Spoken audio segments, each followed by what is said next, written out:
The Florida Podcast Network, the voice of Florida.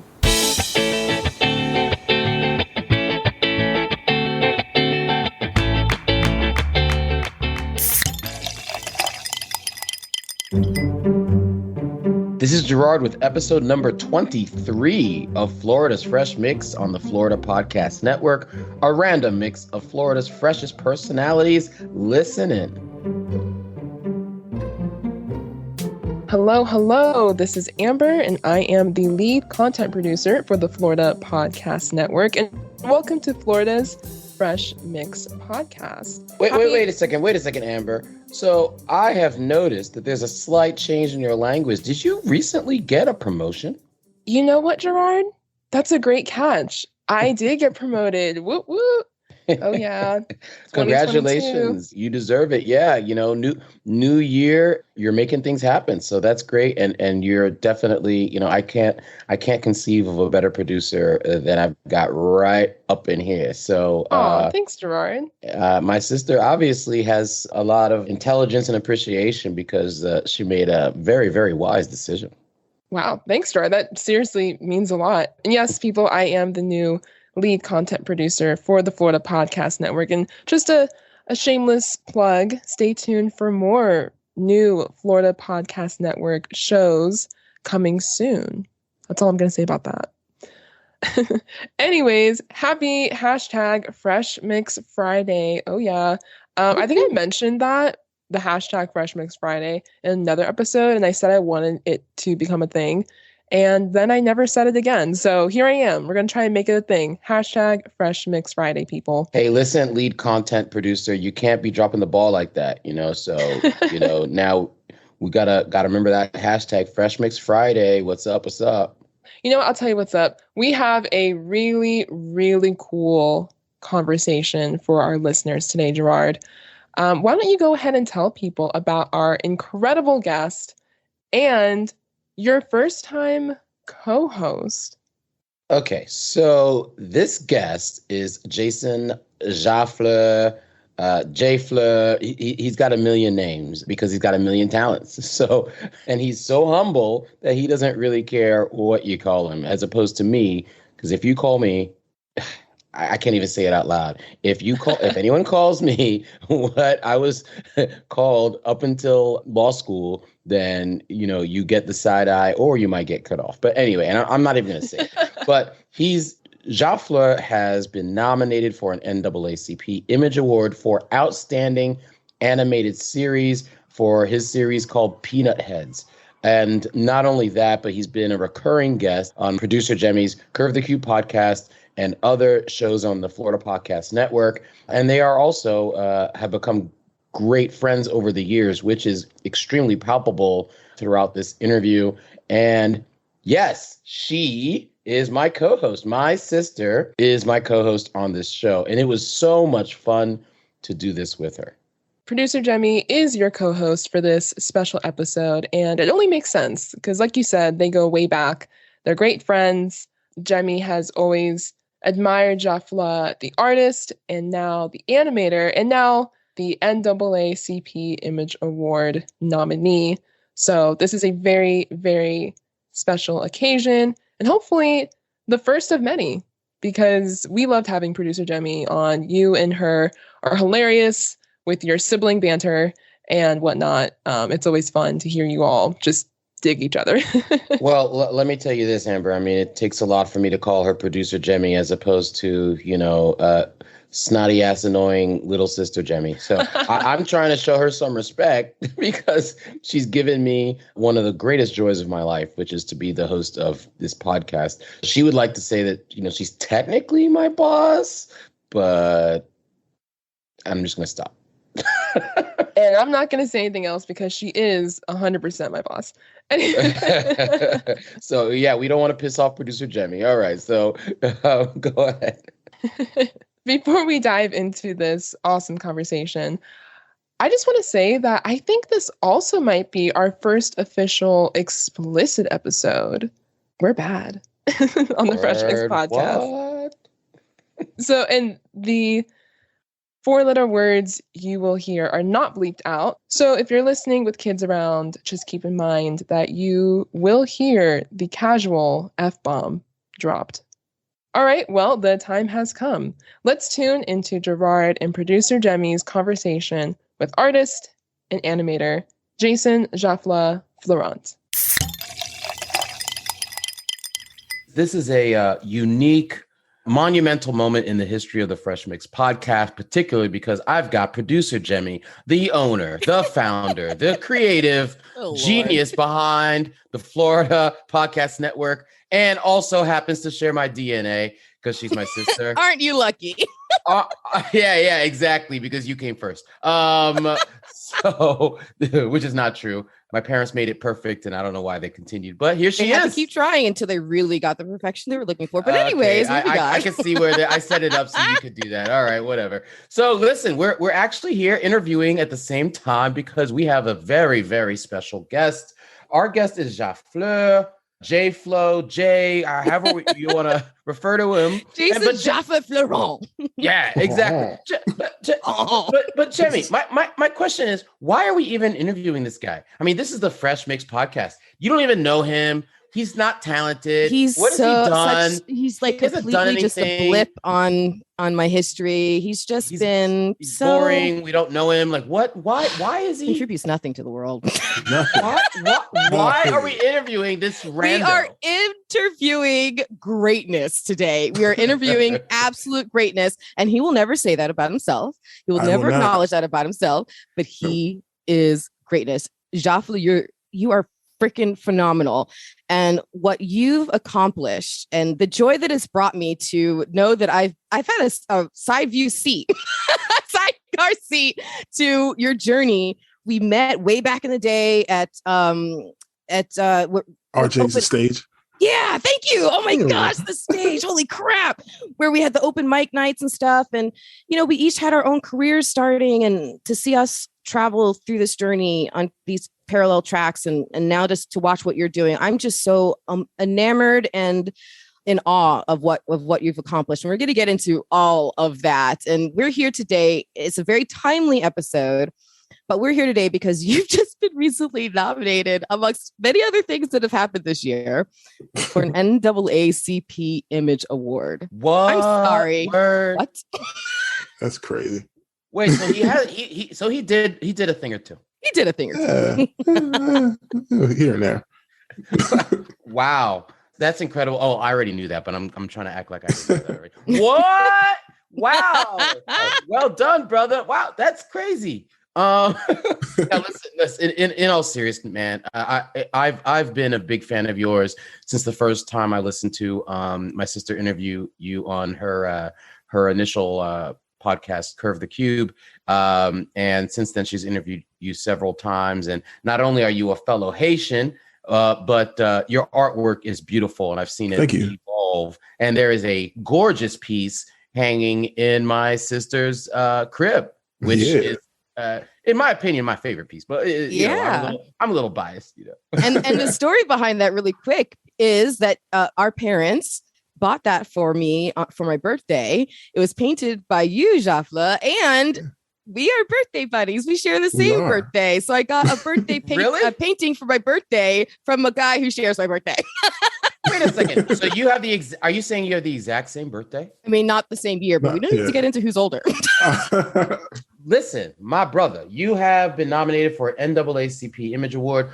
First of all, when is the ceremony? Is it going to be virtual? When can we watch you? And secondly, how in your mind, how have you broken down barriers as a big, I'm going to just say a big black man, because I've you're kind of like a gentle giant, right? I was going to say a gentle giant. Big soft teddy bear. That's what I call big soft teddy bear. Right. I always say I'm small as a giant. Tell us about this award. How did you get here? Where can we watch you? Okay, that was a lot. Yeah, it's a 10-part question, man. Yeah. You can handle it. I don't know exactly when. They sent me a bunch of information. It's supposed to be a bunch of. I'm not sure I'm allowed to say all that information, to be honest with you. But don't get in trouble. Yeah, right. But I do know that the live viewing is February 26th, and like, so it is going to be like. I do know that also it's going to be like they're doing it over a course of 5 days where they're recording the events. It's going to be virtual, but there will be on location with no audience, and they'll hit us back up with whether we'll be at when those. So I'll find out all that stuff, but everybody will see it the 26th. I guess I'll find out a little bit before everybody, obviously. Part of my multi-part question is that you have to put your humility aside because I know you've got a lot. Why you? I know why, and my sister knows why, but I want to hear it come out of your mouth. Y'all would have to tell me why. Honestly, I'm just here so I don't get fined. I don't even know how we got this far, to be honest with you. That's a common theme in your journey. You've mentioned that before. Like, you're like, I don't even know how this happened. I don't know. But it's a lie. I'll tell you why it's a lie. It's a lie because you're extremely talented and you're also a good person. You have a really good heart. No, it's not. And third, you have balls. you have no shame. You will go up to Jill Scott and be like, I made a painting for you. You will go up. You will call somebody while they're like, I just have to be standing there. You will call a famous gallery owner and artist when he's in Russia on vacation and say, hey, can you look at my stuff? Like, you do the I didn't know he was in Russia. But here's the thing is, a lot of that stuff is because I'm very naive. It's like I don't know I'm not supposed to be doing these things. I just just doing it because I think that's what I'm supposed to do. Like, I feel like I'm supposed to contact gallery owners when I was first trying to get on. I didn't know that I'm not supposed to talk to like really popular, well-known ones. I don't know. Is it naivete or is it confidence? It's naivete.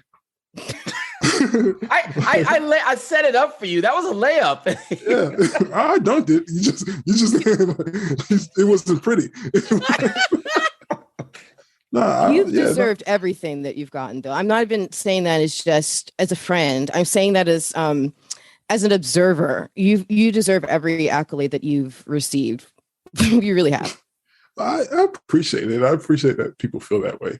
I just I really harken back to that saying is that I'm really just here so I don't get fined. Like, I feel like. Wait, expand on that. You said that's the second time you said that you don't get fined. What do you mean by that? Yeah, well, I'm borrowing a quote from Marshall Lynch when like he had to do interviews and he didn't want to do the interviews after games, so people would be like, "Yo, why?" Because he'll get fined for being there. And my whole thing is I'm just showing up with like where the positions that the universe and God and the Most High and the ancestors put me into. Because I'm just here. I'm not. I didn't ask to be the guy who does all the things that happens. I'm literally just doing it because what else was I going to do? You're like Naomi Osaka, another Haitian sister. Yeah, we're just doing what we're doing everything from our heart and doing it good. And for some strange reason, for whatever reason, like the universe, God, the ancestors decided to keep pushing me forward and everything. And so it's like I'm just trying not to mess it up. I'm just here. I'm not really here for the spotlight type person. I'm just like, yeah, I'm just here. I don't know how this is all happening. What barriers do you think you're breaking as a Black man? And you've got this Image Award. It doesn't come out of the ether. It doesn't come out of nowhere. It's for a reason. So what barriers, especially as an artist, and I've heard the interviews about especially from the Caribbean, how it's always about like, oh, you should be a doctor or a lawyer. That's my general Asian accent. You should be a doctor or a lawyer or whatever. And your mom seemed to have recognized from the time you were a kid and you were, drawing cartoons of what you saw on TV. And she just nurtured that from the beginning. And she never, apparently, they never pressured you to even go to college. Which is somewhat, obviously, the Caribbean is not a monolith, but there's certain things we can say that most Haitian people, it's like 98%. Yeah, they have that, those kind of discussions. But, what barriers do you think that you've broken doing what you do and doing what you love, doing what you're passionate about? Once again, I don't know. I don't know. Describing it's like I put my head down and just keep going forward. So if I'm breaking barriers, I won't realize it till like years and years later. I'm just, I'm just like, oh, there's a creak in this door. I'm just going to keep running through it and keep running through it till I can't run through it no more. And if I'm making history, okay, I'm honestly, I'm not aware of it. If there's supposed to be things that are supposed to be stopping me, the way my ancestors are set up, I'm not even aware of it. I'm sure it's there. I got my head down and I'm just putting in the work. Yeah, well, pick your head up, brother, because I know for a fact that you've won some awards and broken barriers, and that's manifested itself in the awards you've won just this past year. So, what are they? Don't hold back. I want to know all of them. I know some of them, but I want to look. We're here to honor you. And 20 minutes later, we're here to honor you in a way that is look. If it makes you uncomfortable to talk about your accomplishments, I care not, because this is supposed to inspire people to by example. So just tough it out. Tell us the awards you won this past year. Because if it were me, my sister knows, if it were me, I'd rattle them off like that. But that's the thing I really try to express to people that I want people to understand. Like, I understand that's how y'all feel. And that's if I was like that, we wouldn't be here. You know what I'm saying? If I actually cared about that much, that I thought about it, I have a mindset of, I did it. Once I did it, I kind of get rid of it and I go to the next thing. Because I don't really remember. Like awards. I really don't. I would have to look them up. Because you've had awards out of all kinds of countries too. It's not just in America. You've had international, like Poland. What? Yeah, that did happen, right? Yeah, that did happen. So what else? There was some Tokyo. I think Tokyo happened. Yeah. Too. Jamie, can you help extract some information out of this? It's been funny because we're friends on Facebook, and I don't know what you do more, painting, drawing, or Facebook, but you're posting. It's like a play-by-play of your life on Facebook, and I love it. I absolutely love it. That also is part of why I do that, because my whole, like, literally, from literally the first drawing I ever did when I first, started getting into it, the whole entire journey has been there, right? Mm-hmm. Posted on the internet. So I can go back one day and, like, when I want to write the book or whatnot, I know it's all there. But I dump it all because I'm not going to retain it. Mm-hmm. That makes a lot of sense. Yeah, go ahead.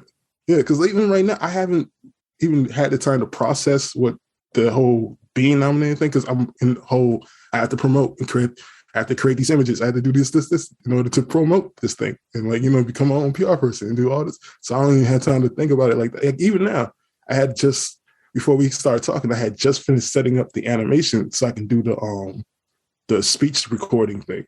So it's like, I just dump it all there. Like, I think sometimes, I'm afraid sometimes people might feel like I'm flexing when I do it, but it's like, no, I'm just dumping it there so I have it so I can go back and look. You know eventually. what? The people who think it's a flex are the people who are not champions of you, and they can go suck it. I'm sorry, but you have every right to post when you're getting. It's interesting when the first couple of awards that you posted up that you got, and you was very like, whoa, this is crazy.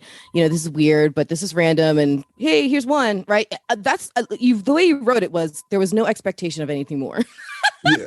and it was like the drip, right? It was one little drop, and then before you know it, the drip turned into a full-on faucet. And just within a couple of weeks, it felt like you were being hit in the face with a freaking fire hose of awards and nominations. It was incredible.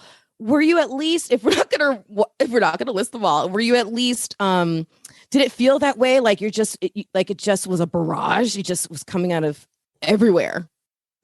No, it felt more like I was just like, it was just, okay, like, all right, this has happened. All right. But I didn't, like, the thing is, with a lot of these things that occurred, nothing happened after that. All right. It wasn't like I got more views on our shows. It wasn't like we got more fans supporting our shows. It wasn't like we got even funding. So to me, it was like, all right, this is amazing. Okay, on to the next thing. You know what I'm saying? Let's keep building. Like, I need to build more. Because it was like, there's no after effects. So if there's no after effects, I really don't think about it afterwards. I'm like, all right, this is awesome, but okay, what's the point? You know what I think it is? And this is me jumping into your brain for a second, so forgive me if I'm wrong, but what I think it is. Have fun in there. That's little crazy in there, as I'm saying right now. I think your mission has been always centered around the message of the art itself, and the fact that you can put stories out there. You can express things that maybe no one is expressing enough or at all. That's been the mission.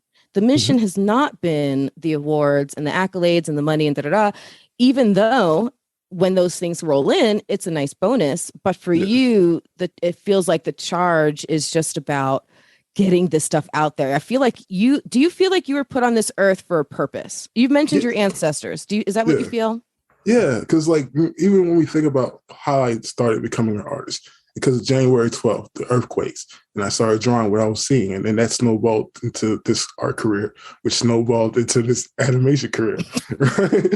But in all of that, it's always been the mission of how do I represent because everything is bigger than me. I know that there's no reason that I should be able to do anything that I'm doing, and I had to have been chosen. I'm a church kid. I'm a preacher's son. So I believe in the higher calling, and I believe that these gifts wasn't given to me to just, for no reason. Like they had to have chosen me to, to tell these stories and to represent us. So that's always been, like you said, the mission has always been the goal. Everything else is just like, okay. It's like, but I get why, like if a fellow artist got into this museum that I had got into, that they're like, oh my God, this is the most incredible. I get that moment because I had that moment. But then it's like, all right, nothing's going to come from that. Let me go to the next thing. And I just want to share these stories. And if the real thing that hurts is if I'm doing all this and I'm getting like people are just showing up for the hype moments, then it hurts because it's like, yeah, but this is the real mission, the real story, the real reason I'm doing it. You don't care. You know what I'm saying? Like the real reason I'm spending, like, honestly, we're about to get real deep when it comes to like animation and art in general, because I originally grew up as a rapper, so I look at this stuff as me making music, especially because when you consider I do all the animating, all the writing, all the drawing, all the editing, all that stuff is really personal, and it's art. All of it is art to me, right? And it's like the cast is like a band, and like they're the stars, and I write the music, and right now, and they perform the music I write, right? So when I spend all this time creating this music, this art, and you're passing over the art, you don't care until it gets nominated. And now we're screaming, oh, we're proud of you. We're screaming, oh, I love this. You know what I'm saying? I can see the numbers. You know what I'm saying? Yeah. I know it's not. Like, for instance, I know for 100% fact, I have the lowest view count of anyone nominated this year.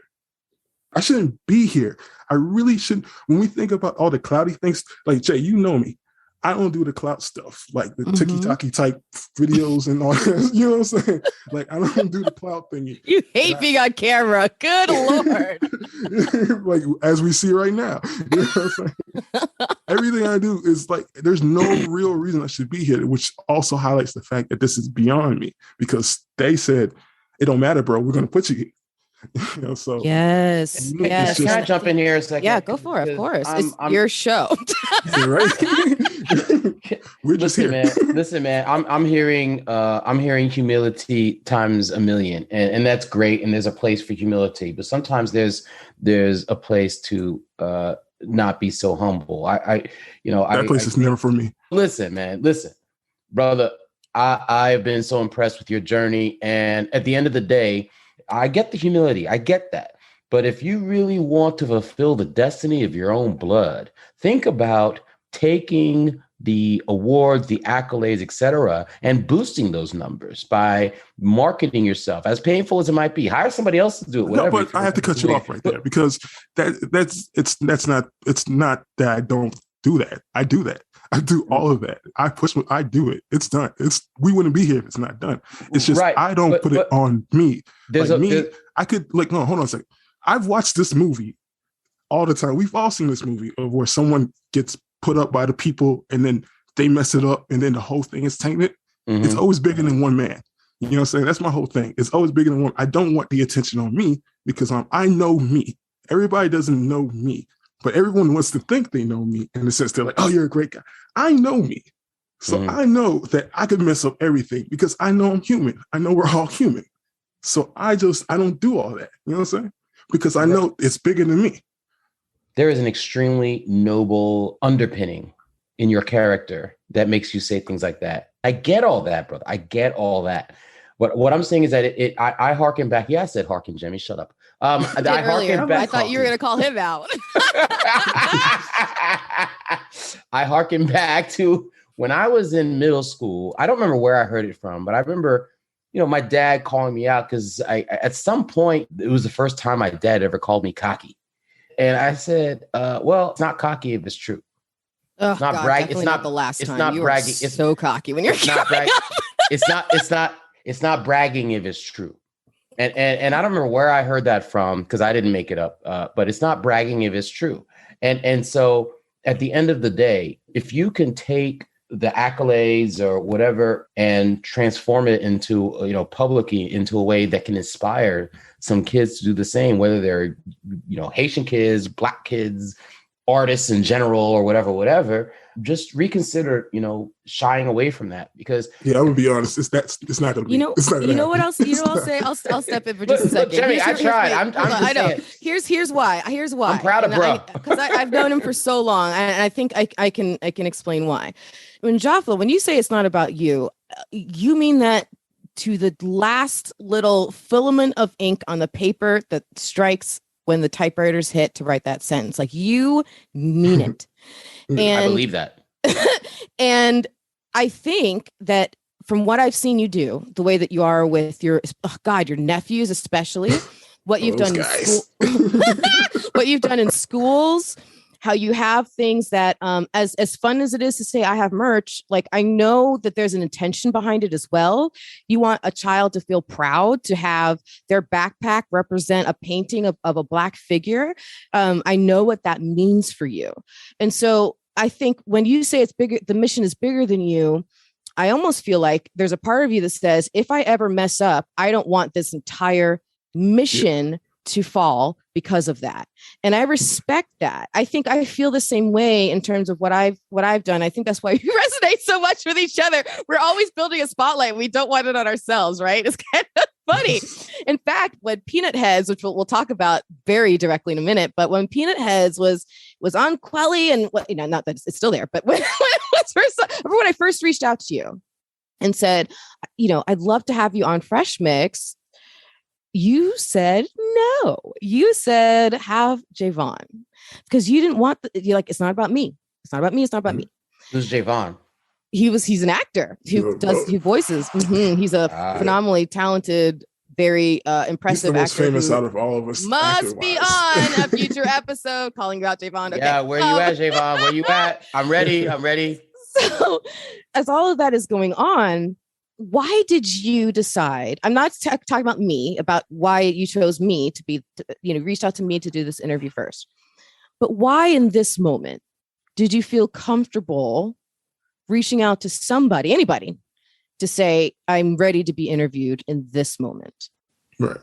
Well, one, it was definitely because we're close and we've had that relationship, because I don't like talking to people. You know me. I don't like talking to people. But I know, I know that, it's about to be, talking to people season.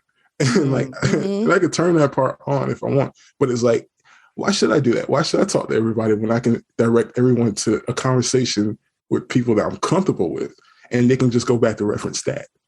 And then, it's the same sense of with Quelly TV when I shot that shot for the NAACP, because I was like, it's a streaming platform created by a Black woman that much like yourself, who's like, and it's like, we need that next level of recognition. And it's like, well, if for some reason we get the nom, then that also helps validate that. So I'm always about to win with everybody.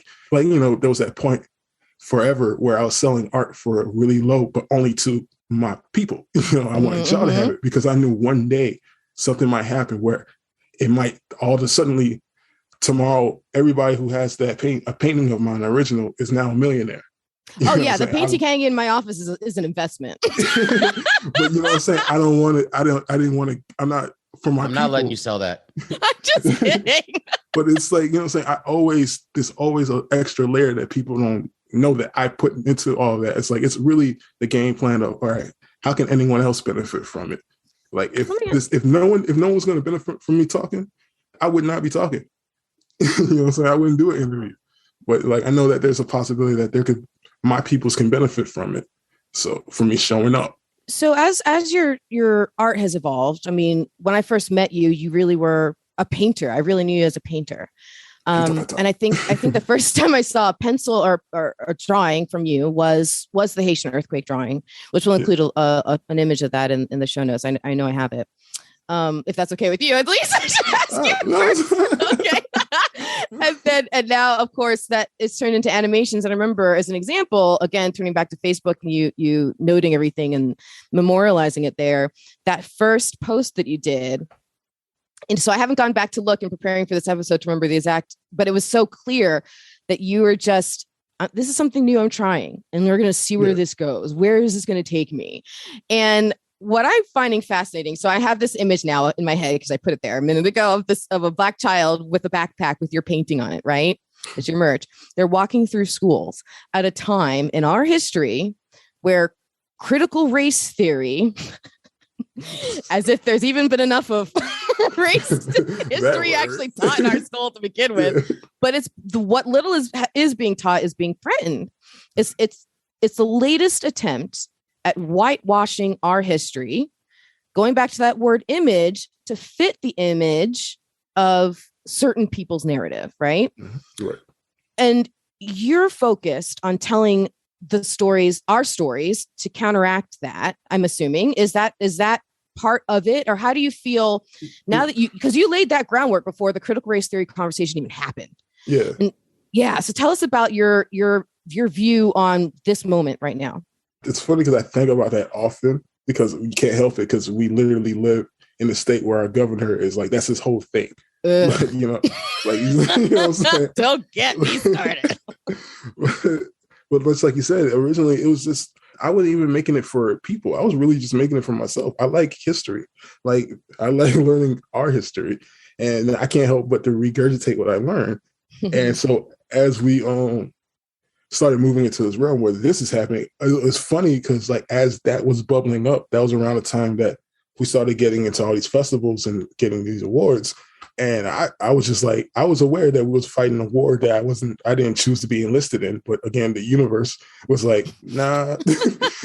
You're going to go over here, whether you like it or not. Yeah, it's almost as if it was, like plotted before long ago. Because it's like, you just suddenly realize, oh, now this takes a whole new meaning. And I try I don't let it like dictate what stories I want to tell or anything. It just highlights the significance of what I'm doing, and that it makes me want to continue doing it because I know that, it was hard enough already for us to learn about our history. And so now it's on a full-fledged attack. So it's that much more precious that we learn our history.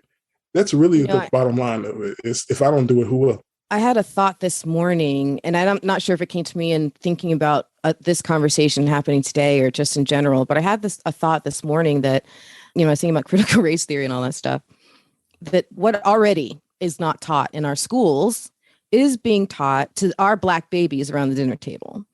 And so these stories cannot fade from our history. Not only can they not fade, they need to be pushed up. They need to be pushed forward. And that's what you're doing. So let's talk about peanut heads. Let's talk about that. Let's talk about this whole thing we've been here to talk about. Finally get to it. So peanut heads. First of all, just describe it for our listeners, what it is, what these animations, what these cartoons are.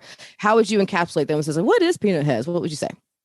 Peanut heads are a series of short animated shorts sharing Black stories. I use these kid characters. People think I'm making kid shows. Kids are easy to use as characters. Like I'm just talking to Black people. Like I'm really just talking to Black people. We're just sharing Black stories. I'm finding these things that I find fascinating, and I just want to share it with y'all. And that's really what it is. And it's to the core, literally to the core of what it is. It's just these animated shorts sharing Black stories. As you were looking at stories to tell, what is one story that you maybe didn't realize was as deep as you thought it was? There was so much more once you start to really dig into it, or that you discovered completely fresh that blew your mind. Is there a story that sticks out to you? Right off the top of my head, it's more so like there's certain moments in them that are like, what the, like George Washington Carver. Like finding out that George Washington Carver's family was kidnapped. Him and his mom were kidnapped as an infant from the slave master's home by raiders, and then they had the slave master hired bounty hunters to go get them back. That's been the genesis of George Washington. My all know him as gosh. the peanut guy, right? But when you read that, when you hear that, and it's like, wait, what? To start out your life. So things like that, or like the most recent episode that I just finished working on about Josephine Baker and like finding out her spy, like the whole world of her being a spy. And like that's like Josephine, what? Like she was a real, during World War II, like really getting it in. And it's like things like that where you're like the layers of us. Like there's so many layers to where we think we know one thing, but then there's so much more history to it that we don't know. And like, just sad that we're finding out about so much of this stuff now. Like, do I have to really watch Watchmen to find out about the Tulsa massacre? I mean, isn't it crazy? Correct me if I'm wrong, but like when we grew up as kids, so we went to like an all private school, and my knowledge of Black history was basically like day 1, slavery, day 2, slavery, day 3, Martin Luther King. No, day 3, Abraham Lincoln, day 4, Martin. Yeah. Everybody's staring at you because you're the only Black kid in class, and then and they're like, "Is he gonna cry? Is he gonna say anything or whatever?" The teacher turns to you and asks, "So, what's your opinions on this?" Yeah, and then it's like day 4. It's like you get the right to vote. Yay! Day 5, we're done. Oh, Obama. And racism's over. Woo! Yeah, right. It's over now. No, I honestly, I kid you not. I did not know anything about the Tulsa massacre until I saw Watchmen. Yeah. I didn't know a single thing. Again, but it's like when we look at who's telling us our history, right? Like honest to goodness, it's like when we go, dang, we didn't learn that. Well, look at who's teaching it to you. Why would you? We don't know anything about Asian history. Well, I know a lot of Black history because of the household, because my dad told me things and I did research, and we had encyclopedias in my house. But had my dad not sat us down, and a lot of it, some of it had to do with American history, but some of it had to do with like Haitian history, et cetera, et cetera. And we had encyclopedias in our house, and my sister and I are very very nerdy, so we would look things up. But we certainly didn't learn it in school. I'll tell you that. That's the power Absolutely of the internet. Not. But that's the power of the internet. And that, like, I often tell like other artists and when I was like, we use the internet wrong. like, you can get really far if you use it the right way. Like, for instance, while someone's trying to make a video to go viral by licking a toilet, like I'm choosing to spend hours to work on this short. Something a little more productive. You know what I'm saying? Like, it's like, or how about I just make a video about our things that we don't know? You know what I'm saying? Mm-hmm. Like, I want to research this thing. Like, hey, did y'all know this? But what's interesting though, and I don't mean to cut you off. No, what's interesting is that it's not just about the internet. I'm going to say 2 things. It's not just about the internet. I think it's also that a lot of tools and things have come and evolved, where it's a lot easier we don't need to have a golden ticket and permission to speak and get our message out to the masses anymore. You can, like we are doing, create a podcast. You can paint, you can create cartoons and get them submitted to freaking television. Like, see, that goes back to what I was saying about using the internet a particular way. Like, I literally make this stuff in my mama's house, in my room in mom's house. Bro. But that's what I'm saying. Is the barrier. But the barrier to starting to do these things has fallen so low. There's no excuse. And you were creating stuff before these barriers fell. So really, to anybody's listening who wants to send a message and be creative and impactful, there really is no reason you can't, as is evidenced in your history. Nothing else. If I'm an example of anything, it's that. It's literally that. It's like there's really just no excuse to just do it. Just do it. Your video clips are in like little bite-sized pieces that can control the attention span of children. I think that's a brilliant move. Thank you. Because you can give them, little jolts of history and thought pieces and that those 3 minutes or 2 minutes or even 50 seconds of your videos, it might give them something to discuss or think about the rest of the day, and that's what I think is great about it. That's all of us now. Like all our short all of us have short attention spans. Music doesn't even go past like 2 minutes at this point now. We used to have songs on the radio that was like 7 minutes.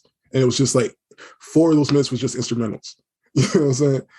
So, so it's like it's just the understanding of that. It's like, yeah, people got things to do. And I always encourage people to do their own independent research. Like our goal is just to give you the gist of what we learn, so that it sparks something in you to go, I want to learn more about that person.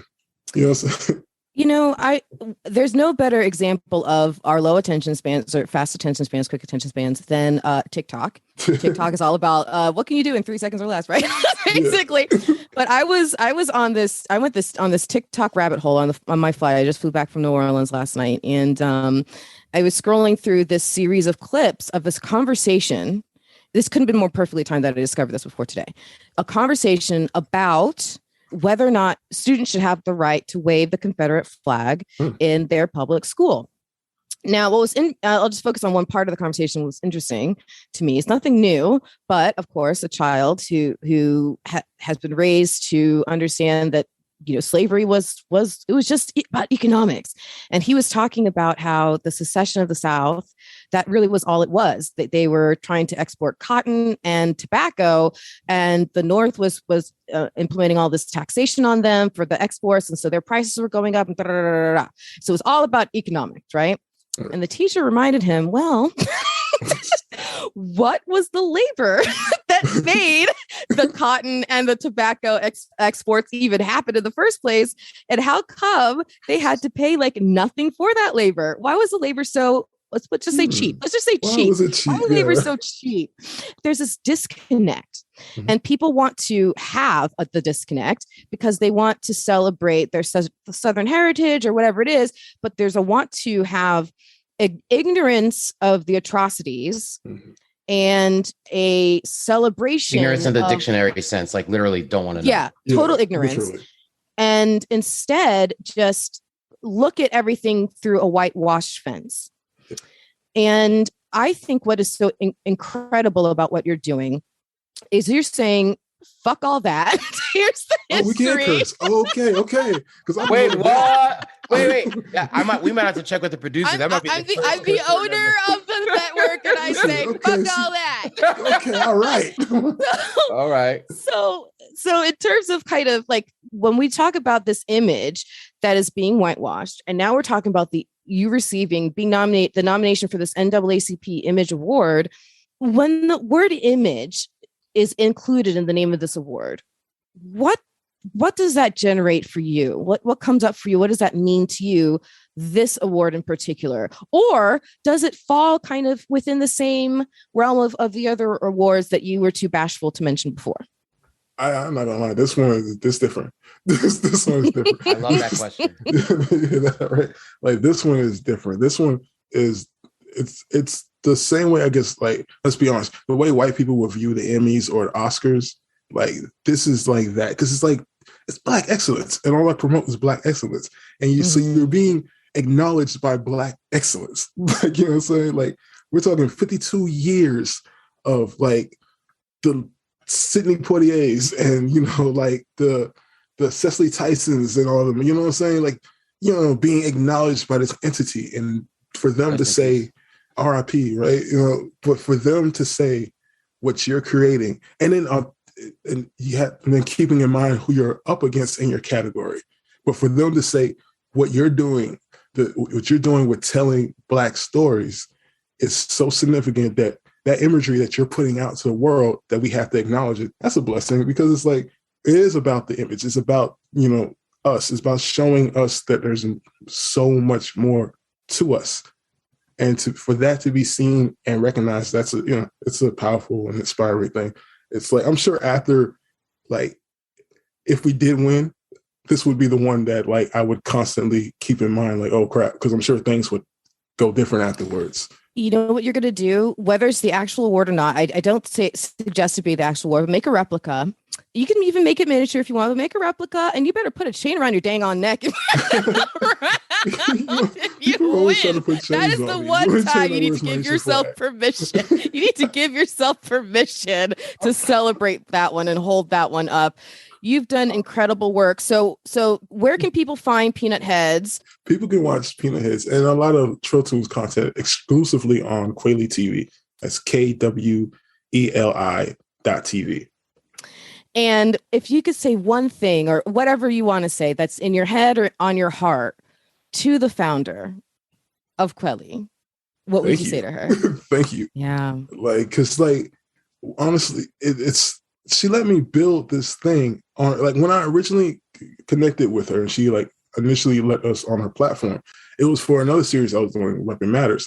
And when I was making Peanut Headz, my goal was I was gonna make peanut. This is why the initial Peanut Headz shorts are really, really short. Initially, I was just making them to keep the YouTube channel alive since we were able to get on a paying platform.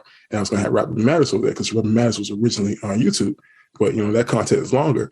And I just kind of fell in love with like what Peanut Headz was because it let me tell stories even like in a more creative realm and whatnot. And she had the faith to let me build something exclusively on her channel and let it go from where it was from the beginning from episode 1 to episode 19 of, just letting me build it my way with no interruptions. It's just like, do your thing. And here we are now. Now, you really are legit on television. Has really that sunk in? No, no, honestly, no. I remember the first time I turned on the app and I played it on the screen, like, just the app turning on, and then you see it there and you're watching it and you're like, oh snap, this is real. But like, it wasn't until the nomination that I really was like, damn, we really are on TV. Because like on one end, like Kweli TV is like, I think a lot of people thought that it was just a YouTube type thing, but a Black-owned one. But it's really a real network. It's really an independent network. And we're really, like, I like to refer to the movie Soul a lot, where she says something about like, there was a fish who wanted the ocean, but it was like, we are already in the ocean. And it's like realizing that being on there, we really are on the ocean. It has all the credits necessary. It's just, we're just this small entity that's, here in this big realm with the HBOs, but it's always acknowledged in those articles and whatnot. And so there was a part of me that understood that we're on a different level, like we're really in that realm, right?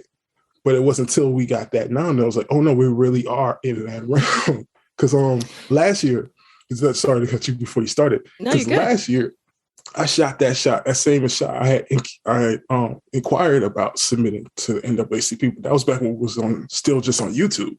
And they contacted me back and they were like, we like what you got, but you have to be on a streaming platform, like a real platform. And then, the universe worked out to where we ended up here. I view everything from this, like even from when I was making art, I view everything from the perspective of a rapper. And so I just look at it like, I'm on an indie record label versus the Sony Musics and all them. So like my expectations of what like people, my reach towards people is low. I don't really expect to hit everybody, but I expect that when it hits you, it hits you. And like, that was one of the things that the film festival showed us, because we didn't get into a lot of film festivals. But the few that we got in, almost every time we won an award or got some kind of acknowledgement because we came from the heart. Like I quote Nina Simone all the time, because we did it from the heart and we did it good and it hit and it connected with you. So I'm like, I'm never going to probably get even though it bothers me seeing like a lot of people share the nominee thing. Like I know I'm never going to reach all those kind of people, but the ones that hit, it's all that matters. It's like, if it hits your heart and it connected, then all right, that's what's up. Jay, what are your, you've done it. You're actually making a living and getting accolades. Listen. Hear me out. You're making a living and you're getting accolades. You're getting recognized for doing what you love. And whether or not it's enough to pay the bills, it's not my business. I know it's enough to feed your heart, right? So at the end of the day, what words of wisdom do you have for the kid that's out there and is like stressing, like, what am I supposed to do with my life? Well, I mean, and again, I wouldn't even direct it to just a kid, to adult, because I'm an adult. I like to honestly stress to people I am not a role model. because I made a lot of horrible choices. It's just the fact that the universe, for some, like, I shouldn't have left my job when I left my job. I shouldn't have been going to the library every day to learn my animation when I should be looking for an actual job. You know what I'm saying? Like, there's a lot of things that people don't know that I shouldn't did that I did. And for whatever reason, it works out. It worked out. The universe was like, no, we put you on this course, so it was going to have to work out. Like, so I'm going to call BS on a little bit of that, only because when you say that you should have been looking for a job instead of doing your animations, I personally find that to be complete BS. I think you did exactly what you need to do, mistakes and all, because it's gotten you where you are now. And, I could certainly say that about my life. You know what I mean? That's the thing. You said it right there. I did exactly what I needed to do. Same like you did exactly what you needed to do. That's like, true. I don't want some, you know what I'm saying? I don't want somebody to try to follow my footsteps like to the All T. right. You know what I'm saying? And then it don't. So you know what? This brings me to something I mentioned earlier. We said this. We both said this very briefly. We kind of laughed about it. It was under our breath. One thing that you say consistently, and I think it plays with what you're just talking about. You say the phrase, "My pencil different." Yeah. So I'd like to close on that thought. What do you mean by my pencil different? And I'm glad you brought that up, because that phrase alone confirms everything with the whole round of, I know I'm a bad motherfucker. I know it. I might not be like, you know what I'm saying? Finally, I love it. Finally. I don't talk about it like that, but I know it. Like people know it when if it's an art competition, I walk in the building, people know, oh, damn. You know what I'm saying? Like, you know what I mean? Like, it's just, again, with the being, even to the sense, like, that phrase comes from my rapping nature. Because as a rapper who writes their own lyrics, you tell them that your pen is different. And it's like, yo, my pencil is different. We can both hold the same number 2 pencil, but I'll still be number 1. Ooh, wow. That is a quote. You better put that shit on a Okay, t-shirt. I'm definitely stealing that. That's the rapper in me. That was amazing. That was amazing. Any final thoughts, G? I'm stealing that shit. Because I thought I was confident, but damn, I'm gonna have to put that into my my lexicon. You know, you might be holding the same number 2 pencil, but we all know who's number 1. I do, because I do the work. The thing, I do the work. You know what I'm saying? The work is there. It's proof. Like, you can't deny it. You know what I'm saying? So it's like, yeah, my pencil different. We know. I love it. And thank you so much. That, like I said, that getting that text from you offering to do this interview first it really touched my heart. You're a phenomenal friend and a phenomenal human being. Mistakes at all. You're a phenomenal human being. And I can only imagine what your pencil is going to be doing in the next 5, 10, 15 years. So we're going to keep this tradition of interviewing you along the road alive. So thank you so much for being here. I appreciate you. And thanks for the honor of, this is my first interview with you, bro. And you definitely delivered. And I look forward to more in the future. I hope to meet you in person one day. You know, we should all get together and have some griot or some lambi or something. we could treat Amber. We could treat Amber to some Haitian delicacies. It'd be good. Exactly. It'd be good. All right, man. Thank you so much. We'll talk to you soon. Guys. Thank you. Take care, brother. Stay blessed. Peace.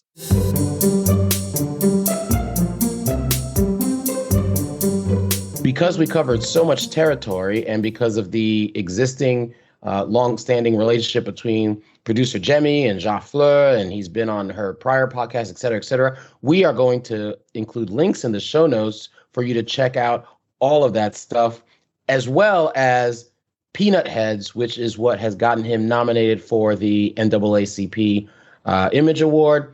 And we'll even include a link to the Marshawn Lynch quote that JaFleu mentioned, which I thought was great, about I'm just here to not get fined. I thought that was great. JaFleu clearly doesn't like to do interviews, and he gave us the honor of doing his first since he had been nominated for the NAACP Image Award. We truly appreciate it. I enjoyed this interview for so many different reasons. Obviously, it's my first time co-hosting with anybody, and I had the pleasure of doing it with my sister. But, JaFleu, one thing that stood out to me the most, this is probably the easiest interview where I had to pick what topic am I going to discuss in my fresh take. Humility. It Is it possible to be too humble? Okay.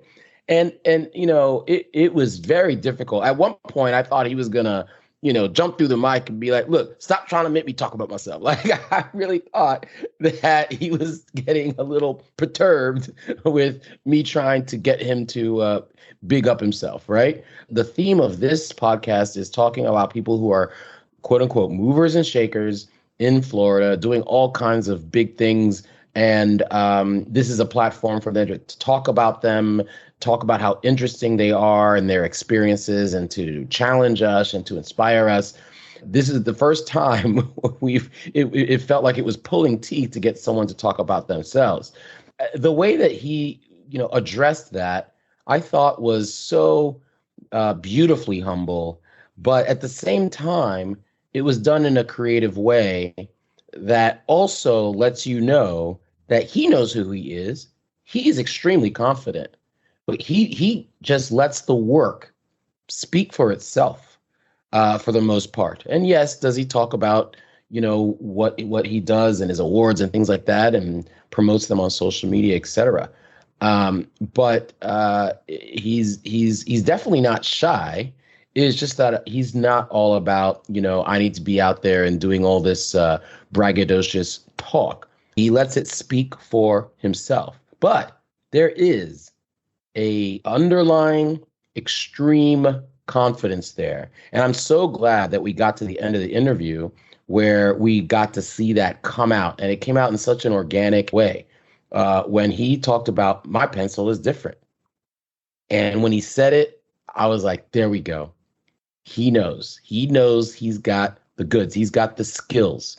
I'm dead serious. I've been a very confident person for most of my life.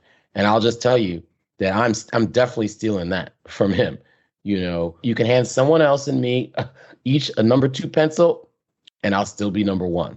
Man, I love that. He knows who he is. He just doesn't have to verbalize it in a way that comes off as cocky or any kind of way. Look, here's my art. Boom. Here's my show. Boom. I really, really appreciated that approach to it. And it's kind of made me rethink, there are several things that I'm very good at.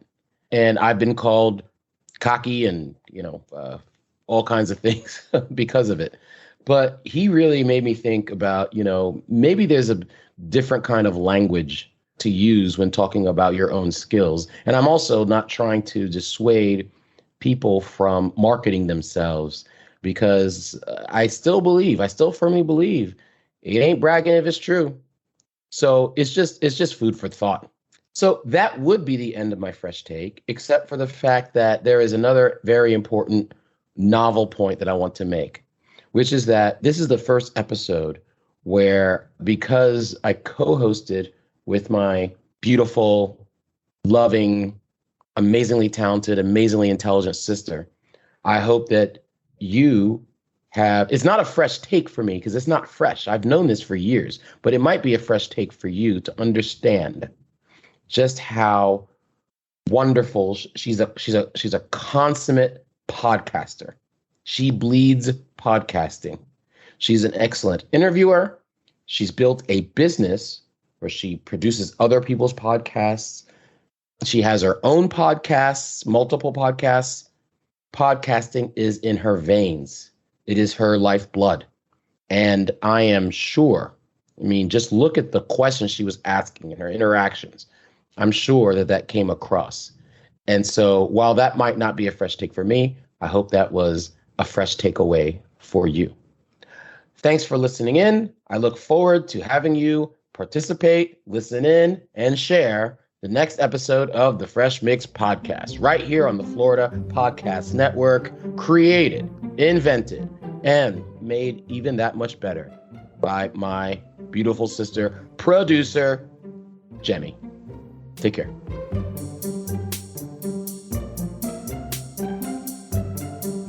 For details and show notes about today's show and our guest, go to freshmixpodcast.com. I'd really love your feedback both on today's guest and on my fresh take. The Florida Podcast Network has a closed Facebook group exclusively for super fans of their shows like Florida's Fresh Mix. So we all look forward to hanging out in there with you. Just search for FPN Insiders on Facebook to leave us comments, get early scoops, contests, and other special treats. Or you can just complain about Florida, I don't know, like how it dipped into the 40s this weekend. I had to wear long sleeves. No, wait. Worse, I had to wear a jacket. And at one point, a sweatshirt. This is not what Florida's about, y'all. I mean, come on, Florida. What happened to global warming? Why are you tripping? Anyway, be sure to visit all the great shows on Florida Podcast Network. You can find them at floridapodcastnetwork.com. Keep catching who's fresh in the Florida Mix with Florida's Fresh Mix podcast.